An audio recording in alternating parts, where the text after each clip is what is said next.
Hello everybody, this is John Schwartz from Barbaros War Games, and today I wanted to show you how to make about 3 to 6 different units from the Tyranids, from only using just 2 boxes and a little bit of green stuff.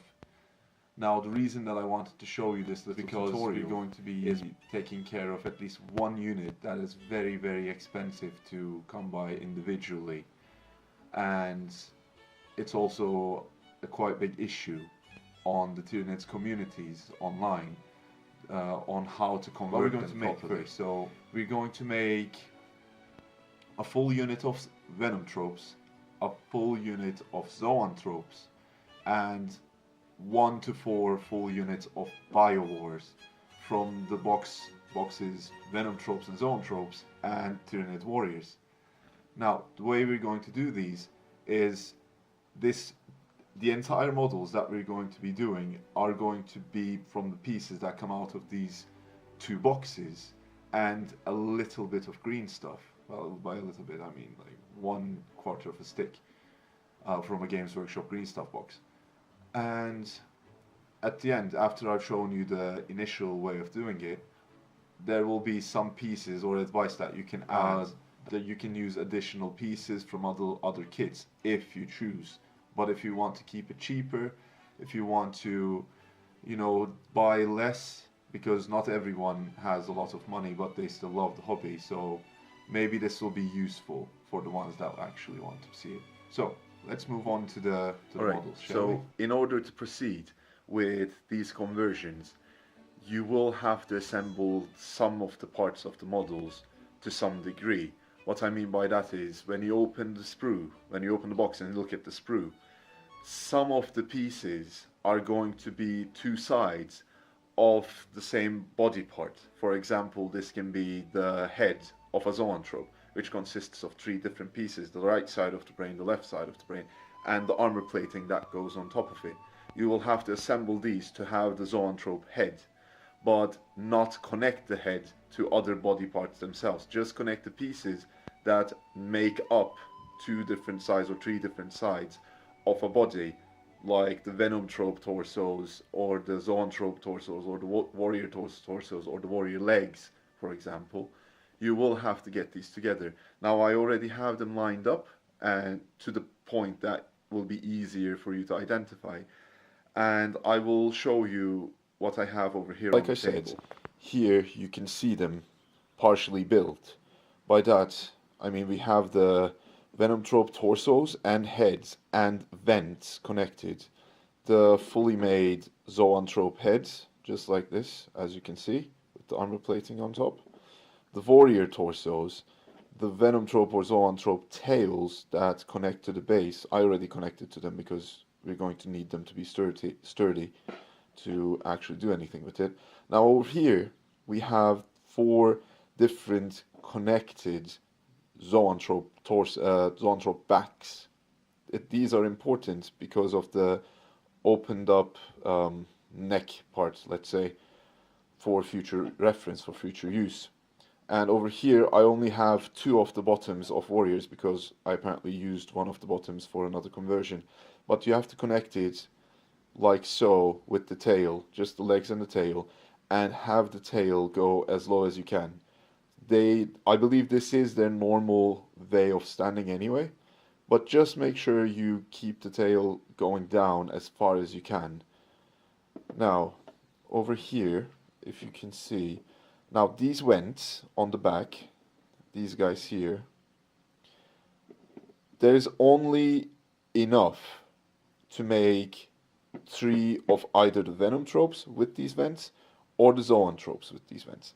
So what I prefer, this is completely my preference, but I prefer to have the vents on the Zoanthropes because these vents would normally go on these bodies, and these bodies we're not going to use for the Zoanthropes. These are the bodies that we're going to be using for the Zoanthropes. So I just assemble them like so and leave them like that. Now let's go one by one how we would go with this. First of all, the Venomthropes. The Venomthropes, after this point, I'll bring it closer so you can see. It's a little bit bad lighting. I'm sorry about that. But at this point, this is where you need the green stuff. You really basically just need to make a green stuff sausage or a green stuff noodle or a green stuff snake, whatever you like to call it. Stuck it at the end, right there, and then put some holes near where the body is going to connect, like these holes or lines. Let's get the focus proper here. Come on. Okay, you see the lines here. You just have to make some kind of a lining or a dotting work near where it connects to the body, which is about here, about this area. Now, another thing that's very important, with these boxes comes this chest part right underneath the head. That is separate from this torso and this chitin torso as well. What you can do, these are going to be standing upright. So the chest part is going to be quite visible to anyone that looks at it. You might want to put the chest on the Venomthropes as it is exposed much more. Not with these. As you can see, there is nothing connected, and there's a naked bare part that is supposed to be covered with that same chest piece on these backs. Anyway, like I said, just take the arms of the Venomthrope, which has nothing to do with any other things, and you just stick them on these, put a little noodle underneath, and stick them on a base, and you have literally now made. Now, moving on. Over here, we have literally the entire pieces required to make our Zoanthropes. You take the warrior bodies, you stick them on the Zoanthrope tails, which has a little knob on top here. You might want to snip it off, as I have, so it fits here much better. Now, the torso is going to be obviously slightly smaller, but you know, the head is so fancy and huge anyway that you can just slap it on there, no problem. What I would suggest is warrior torsos has this little piece that comes out here, and then it's a hole at the back. You might want to snip this off, and you also of course might want to snip this little thing here off, so it fits perfectly in the hole over here. I will show you some examples when we go over all of this. So we've done the Venomthropes, we've done the Zoanthropes. Now comes the Biovores. Now, I guess you can see where I'm going with it, but with the Biovores, you basically take these, slap them on top of here, and then you're going to have the basic body of your Biovore, or Pyrovore if you choose to make them Pyrovores. Of course, you can do that. Now, there's only one issue. When you have one box of these guys, the Venomthropes and Zoanthropes, and one box of warriors, you're going to only get 3 pairs of legs. That means you can only use 3 of these.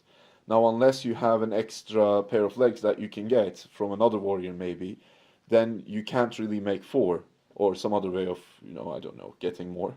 You can't really make 4, but you can get creative if you feel like it. But in worst case scenario, you can have, assuming you haven't used the 3rd set of legs in another conversion, you will have 3 Biovores from this combination. But I usually have 4 because I have more legs. Anyway, what you do is, like I said, you connect this over there, and about the little gap that we had with the chest piece over there. For this is going to be very, very much covered, because Biovores are not upright, they're hunched over, so this is facing down anyway, and they're going to have arms on both sides. And the issue with this, and this is the trickiest part, I don't know if you can see, but the arm slots of these guys, come on, are here, these two, and they're very close together, and they're very, very tiny. Now, what you're going to need, or what you can use, is for Zoanthropes, from the box, comes these little tiny sighting talon arms that you can put in the back part here, and on the front part, you can use the rending claws that come out of the warrior's box, which will give you some kind of hand to just stand on. If you want, you can snip the backs of the heads of the warriors, snip them closer to the meat, to the round part, and stick it right at the bottom here. This little hole you see here. You can stick it right there, and you will have the head. Now, of course, these are not finished Biovores, but from a warrior's box, you get a variety of different guns, including biocannons. What I prefer to use is the Stranglethorn cannon because of its girth. So, and it fits quite well right here on the top. We had the head here, about here, and you can put the cannon in this little nook that my finger is right now in. So it will be right above the head, just like a Pyrovore or a Biovore would have. Now, we said the cannons, we said the arms, we said the heads for the Biovores, and we talked about the Zoanthropes, and we talked about the Venomthropes. So when you do these, from the two boxes, you get, normally what you're supposed to get is 3 of either of these and 3 warriors. But with this, you can get 3 of both of these, which means 3 Venomthropes, 3 Zoanthropes, and at least 3 Biovores or Pyrovores, depending on what you want to make them. So, before we move on to finished products parts, I just wanted to point out that the information that I just gave you is to strictly be confined within the 2 boxes that you are going to buy if you want to do this. And with those, you do not need any other box, really, aside from a little bit of green we've stuff. got here a Venomthrope. Now, As what you I've can used see, here is a tail from a Ravener kit, and I just, like I said, made a very, very basic green stuff noodle at the bottom to attach it to the base, just so it keeps this flowing effect going. And you can always use these, the lashes, for support. You can just glue them to the base for support, and you will have yourself perfectly fine height matching as well, by the way, so no one can say, oh, you made it smaller, it doesn't count. No, these count. These are pretty much the same height. And yeah, this is how your Venomthrope can look. Okay, so here we have, like I said, head, tail, and warrior body is what you can get with what you pay for. Now for the Biovores, unfortunately I don't have any of them not painted, and as you can see I obviously used something else for the arms instead of the rending claws from the warriors kit. Now, and the tail might be a little bit different as well. This is just green stuff that I made. It's exactly the same tail and the legs for the warriors. And for the head, I did not use the warrior heads because I used the snipped warrior heads for something else, so I didn't have any. So I used Termagant heads, which I think also fits quite nicely. That is the Biovore, or the Pyrovore, whichever one you prefer. So that concludes the Biovore Venomthrope Zoanthrope tutorial of Barbaros War Games. This has been the way I've been doing it, and so far it has received quite nice reactions from the communities, and I hope this also helps you out if you want to do something. Now, on a side note, as you can see from the terrible quality of this video, of course, this is the first video that I am making for this new channel, and I would really like it if you could support it by sharing it with other people that you might think that they might find this interesting. And until next time, guys, I hope to see you again soon. Have a nice evening.